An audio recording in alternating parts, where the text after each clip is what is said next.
যেহেতু এই বইয়ের মূল সোর্স সালাফে সালেহিনের বই, সেহেতু এই বইয়ে আমার জ্ঞাতসারে স্বাভাবিক ছোটোখাটো ভুল ত্রুটি হতে পারে।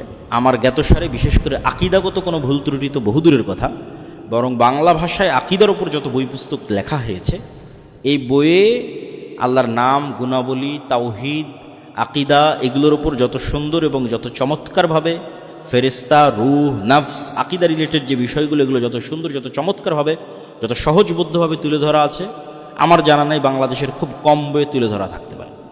ভুল কি থাকতে পারে? ভুল থাকলে হয়তো দাড়ি কমায় ভুল থাকতে পারে, বানানে ভুল থাকতে পারে, অনুবাদে কোথাও ভুল ত্রুটি হয়ে যেতে পারে। এবং আমি এখন পর্যন্ত এই বই লেখার পরে 2বার পড়েছি। 2বার পড়াতে আমার কাছে 2টে বা 1টা ভুল ধরা পড়েছে।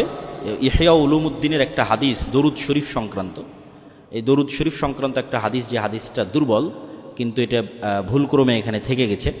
আমি নিজে 2বার এই বই প্রকাশ হওয়ার পর পড়েছি। এইটা ছাড়া বড় কোনো মেজর ধরনের ভুল ত্রুটি আমার চোখে পড়েনি।